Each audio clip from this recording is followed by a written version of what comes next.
Hola muchachos, bienvenidos a la semana 7 de Introducción a la Pedagogía. Hoy iniciaríamos oficialmente nuestro bloque número 2.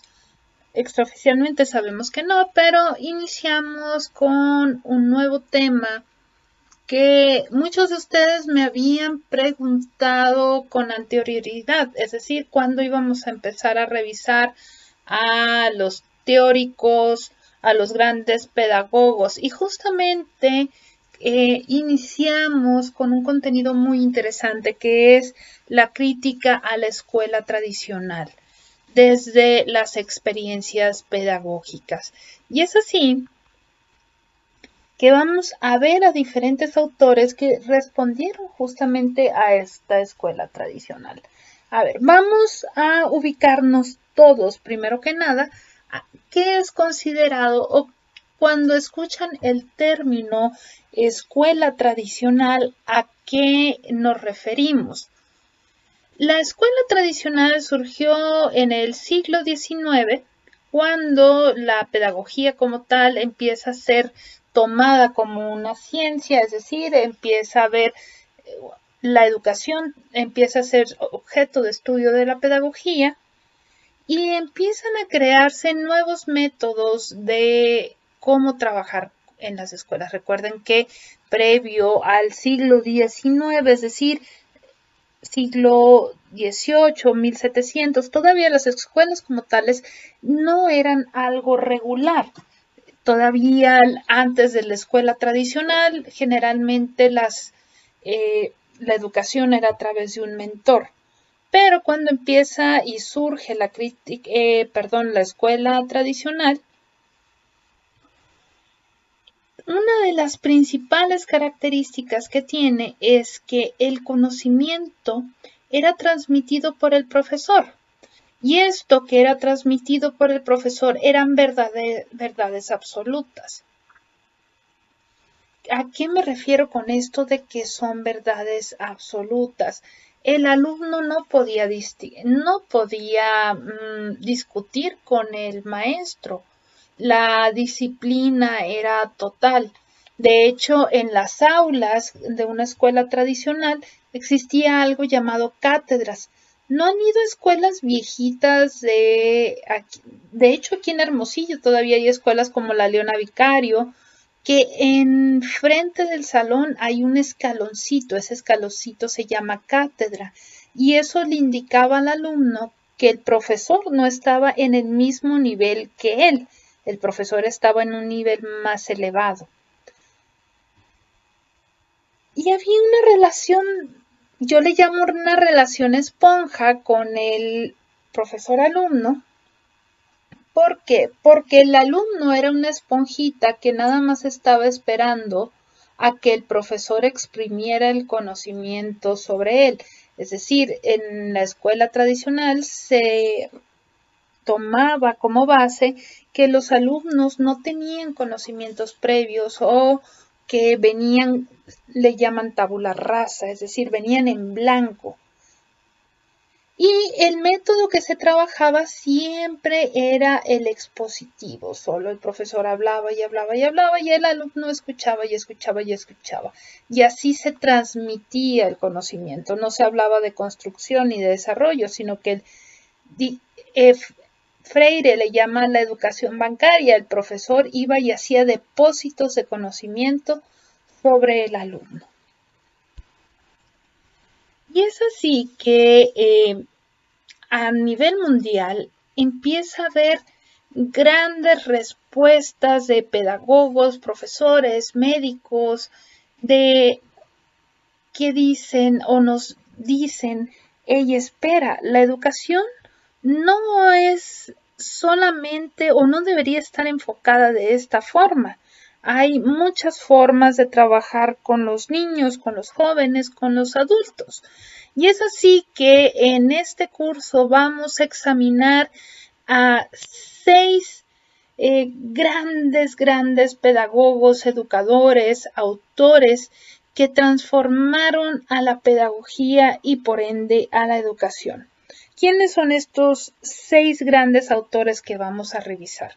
Va a ser María Montessori, va a ser Alexander Sodan-Arnil, va a ser Anton Seminiovich Makarenko, Celestín Freinet, Paulo Freire, Iván Illich. Si se fijan, son nacionalidades muy diversas. Tenemos brasileños, tenemos europeos, tenemos americanos. Cada uno de ellos, desde diferentes partes del mundo, brindaron respuesta a esta escuela tradicional. Esta semana nosotros vamos a analizar a dos autores que en lo personal me encantan y que muchos de ustedes ya me estuvieron mencionando en sus trabajos pasados. La primera de ellos es María Montessori.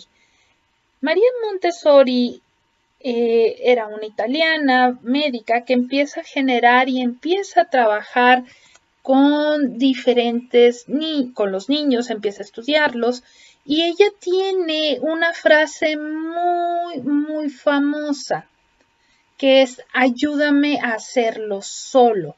Es decir, empieza a motivar a los niños. El método Montessori habla sobre motivar a los niños y despertar sus ganas de aprender. Y por eso es tan importante su frase de ayúdame a hacerlo sola o solo.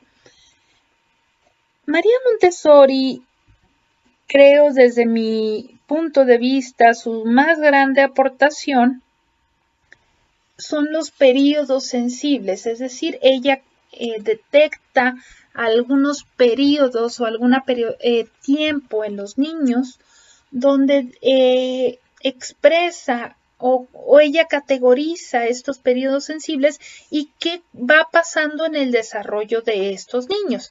Ella dice que hay un periodo que se llama el periodo sensible del lenguaje, que es donde los niños empiezan a desarrollar su lenguaje y es de los 2 meses a los 6 años.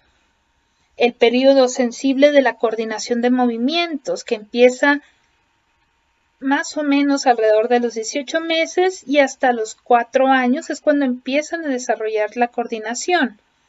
El periodo sensible del orden, que desde el nacimiento hasta los 6 años. El periodo sensible de los sentidos, de cómo se van agudizando los sentidos, desde los 18 meses hasta los 5 años. El periodo sensible del comportamiento social, es decir, cómo empiezan a seguir las reglas de convivencia social y cómo me debo de comportar en sociedad desde los 2 años hasta los 6. Y el periodo sensible de los pequeños objetos. Ella dice que es un periodo muy corto, alrededor de los 2 años. ¿Y por qué me parece una de sus aportaciones principales cuando hay tanto material, hay tantas cosas que podría hablar de María Montessori?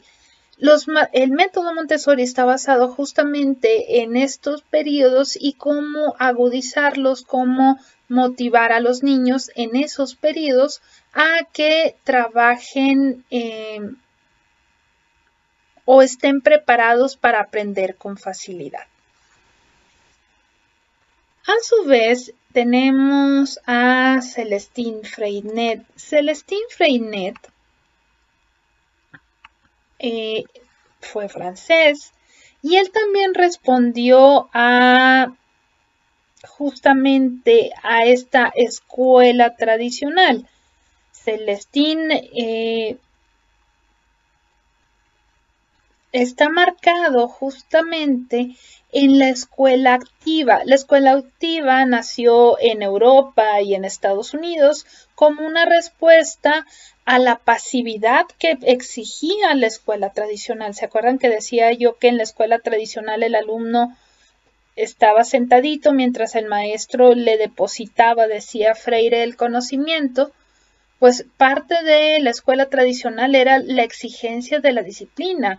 Tenía que estar el alumno callado y siempre ser un recipiente para que el maestro fuera y depositara sus conocimientos. La escuela activa justamente es la contraposición de eso. Y uno de sus grandes expositores es Celestín Freinet. Freinet nos dice que el niño tiene la misma naturaleza que el adulto, pero que su aprendizaje no debería de ser a base de depósitos de conocimiento, sino que el aprendizaje requiere de motivación y requiere el alumno o el niño para aprender, requiere de respeto y no necesariamente de una figura de autoridad, pero que el niño requiere orden y disciplina para poder aprender. Y algo muy interesante que empieza con la escuela activa y con Celestín Freinet es que las clases no deben basarse solo en la teoría. ¿Se acuerdan que veíamos que la escuela la escuela tradicional, su base era el método expositivo? Pues Celestín Freinet dice, las clases no solo debemos de escuchar, sino debemos de hacer ejercicios, debemos de hacer práctica para reforzar o que esos conocimientos se vuelvan relevantes para el alumno. Y algo que a mí me parece revolucionario y que fue parteaguas es que el castigo, decía Celestín Freinet, es siempre un error. Parte de la escuela tradicional era el castigo, era parte de la disciplina que era algo regular en la escuela. Celestín Freinet genera una metodología muy interesante donde se empieza a hablar que hay diferentes ritmos de trabajo, de la importancia de los recursos didácticos como la imprenta, el periódico escolar, la biblioteca. Para esta semana ustedes tienen como primera actividad, obviamente, este video, pero también hay algunos textos y hay 2 videos complementarios que están en plataforma para que conozcan a fondo a estos 2 personajes tan interesantes y tan revolucionarios que marcaron significativamente a la pedagogía y por ende a la educación. Yo les recomiendo, hay material bastante interesante y sencillo en plataforma de comprender. Se los recomiendo ampliamente, pero ustedes ya saben, si quieren buscar material complementario, totalmente válido. Esta semana tenemos 3 tareas. La primera de ellas, como es lo habitual, vamos a comentar este video y qué les parece interesante, un aporte o hasta puede ser una anécdota. La segunda tarea es un cuadro de doble entrada que debe de contener estos elementos. De cada uno de estos autores me van a investigar qué concepción tenían Montessori y Freinet sobre la pedagogía y la educación. Ambos autores, ¿qué pensaban sobre cuál era la relación que debería tener el maestro con el alumno? ¿Cuáles eran las formas de trabajo? Es decir, cómo se debería de trabajar en el aula. ¿Qué pensaban ellos? ¿Cuáles eran los principales contenidos educativos que se deberían de revisar en clase? ¿Qué pensaban ellos acerca de la enseñanza y el aprendizaje? Y por último, aquí hay un errorcito de mi dedo, pero es disciplina, no es disciplina. Y les puse hasta un cuadrito para que ahí me pongan la referencia de dónde sacaron esa información. Con base a este cuadro de doble entrada, me van a realizar la tercera tarea, que a final de cuentas es la misma, pero ¿por qué hablo de que es la misma? Me van a realizar un mapa mental con los datos que recabaron en el cuadro de doble entrada. Me van a generar un mapa para María Montessori y otro para Celestine Freinet, porque el trabajo final de o para este bloque es el mapa mental de los 6 autores. Es decir, vamos a conformar un mapa mental gigante con los 6 autores. Es decir, tenemos 3 tareas para el miércoles 21 haber comentado este video y para el jueves el cuadro de doble entrada y el mapa mental. Nos vemos en la asesoría. Un abrazo y feliz inicio de semana.